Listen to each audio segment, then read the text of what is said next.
Hello everyone, welcome back to my channel. My name is Paola and this is day 3 in Video Everyday April. Today I thought it would be fun to do a random recommendations video, and so what I did was I separated all my favorite books from 2020 up until now and divided them by year. And so I put the year in a wheel that I'm gonna spin, and it's gonna throw me the year where I have to choose a book. I'm gonna number those books and I'm gonna put them in a random number generator, and that number is going to be the book that I recommend. I'm gonna do this for 10 books. Year 1 is 2020 and the number is 13.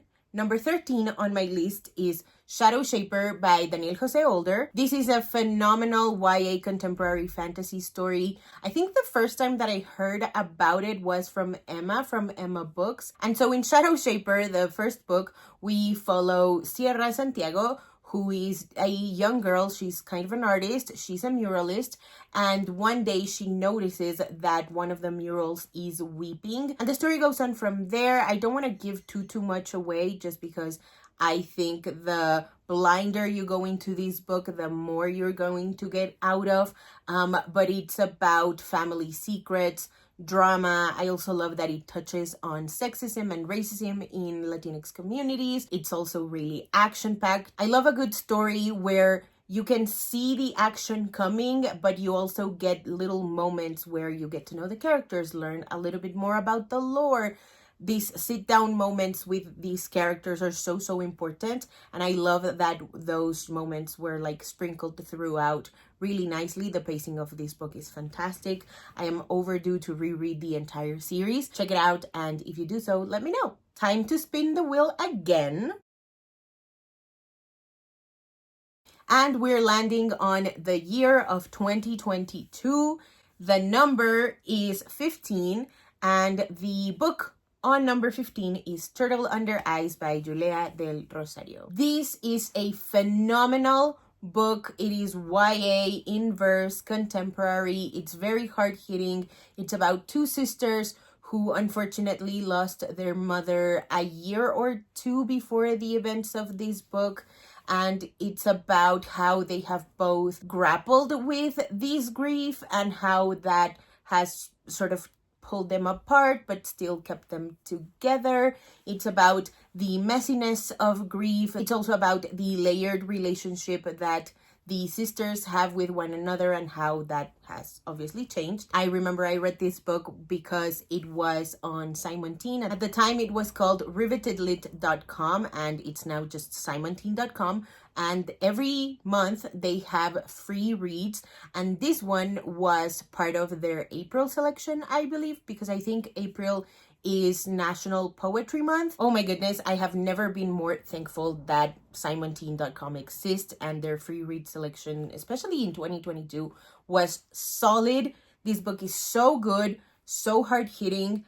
I love that it just doesn't shy away from the messiness and the ugliness that comes with grief, especially when you grieve someone as close to you as your mom. And this time we're landing on the year 2026. The random generated number is number 6, and number 6 on my list is This Ain't Our First Rodeo by the one and only Liara Tamani. So this book came on my radar because Gabby, who I will never stop raving about, linked to her bookstagram in the description below. And this book was part of the, I believe, early February new releases post that she did. And I got super excited. The cover is phenomenal. This is a sort of second chance-ish romance between two teenagers. One of them is a bull rider and the other one is the daughter of two very big restaurant owners in Houston. And I guess the main through line is that they meet once at a rodeo.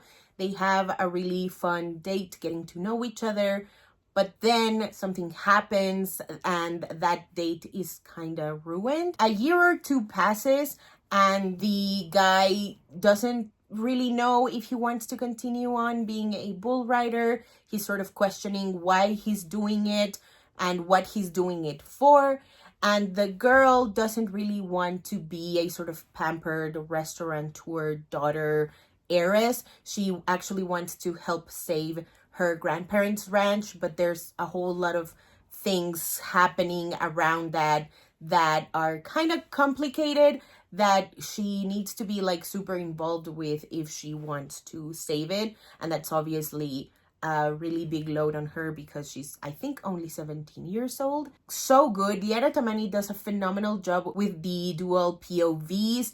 I love how short the chapters are. I love how swoony the romance is and how honest it is. If you love YA romance, this is definitely the book that you should be reading. We are landing on the year 2024, and the randomly generated number is 29, which brings us to The Art Thief, a true story of love, crime, and a dangerous obsession by Michael Finkel. Shout out to Libro FM because thanks to them, I got to read this book through their audiobook. It is one of the most bizarre nonfiction books that I have ever had the pleasure of reading. It follows the world's most prolific art thief. His name is Stefan Budweiser. I hope I'm pronouncing that right.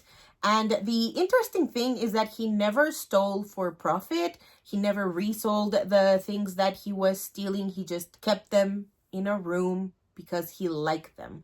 This book is so wild. I really don't want to say anything else because the more that you read, the more that you listen to, especially if you listen to the audiobook, the wilder the ride gets. It's so bizarre. It's so strange. Spinning the wheel once again, we are landing on the year 2023, and the randomly generated number is number 20. The book in that spot is Last Sunrise in Eterna by the one and only Amparo Ortiz. This is YA fantasy.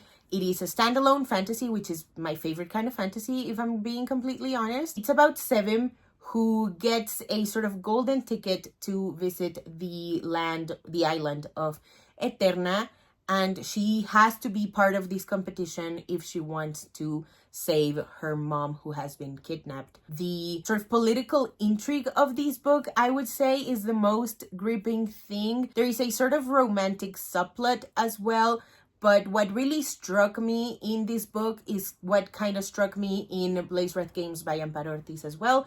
The fact that they have to build, the characters have to build a sort of team, this camaraderie and trust that they don't necessarily have or feels natural to them because of the nature of the competition that they're a part of, especially in Last Sunrise in Eterna. This was such a fun romp, very action-packed and very fast-paced. So definitely check this one out if you're into competition-driven fantasy worlds with political intrigue, a little bit of romance. Spinning the wheel for the 6th time, we are landing on the year 2022. The randomly generated number is 14. And the book on my list is Down Among the Sticks and Bones by Shannon Maguire. Down Among the Sticks and Bones by Shannon Maguire is book 2 in the Wayward Children series. I feel like you can read it on its own, but I definitely recommend checking out the first book as well, which is where the main characters of this book make their first appearance. Down Among the Sticks and Bones follows two sisters, Jack and Jill, and it's a sort of Dracula versus Frankenstein retelling of sorts. It's about gender roles. It's about the sort of pressure that we put on kids as adults, especially as parents, to sort of shape them and model them into what we wish they could be, not taking into account what they themselves want. It's so cathartic. It feels so honest and complex and layered. And this book is quite short. I think it's under 200 pages. Trust me, if you haven't already, you absolutely should. It's very gendery, very I don't know, it feels claustrophobic in a really fun way. I had a fun time reading this book while also being horrified at the circumstances that Jack and Jill are put through, both in the real world and in the world that they travel to. Spinning the wheel once again, we are landing on the year 2023, The randomly generated number is number 9. The book in that spot is Stage Dreams by Melanie Gilman. This is a graphic novel. It is a queer Western historical adventure. The plot basically takes off after Flor, the Latinx outlaw, captures Grace, the trans runaway. And she's like, I'm going to make so much money out of you. I'm going to hold you for ransom and we'll see what happens. And Grace is like, joke's on you. They will not want me back. And so they team up to do this heist and just shenanigans ensue. This is a really fun, sweet book. It can be a little bit heavy to read, but I feel like it's really well balanced between the actions and the sit down moments. Highly recommend that you check out this book. The dedication is one of my favorite ones that I have ever read. I also really love the color palette and the art style. Please check it out if you haven't already. Gonna spin the wheel once again, landing on 2025, number 22. And that spot belongs to Treasure by Rebecca Weatherspoon. This is one of my favorite sapphic books of all time. It's quite short, it's quite steamy, and it follows Alexis and Trisha. Alexis and Trisha meet at Alexis's older sister's bachelorette party, which happens to be at a strip club. And Trisha, aka Treasure, happens to be one of the strippers.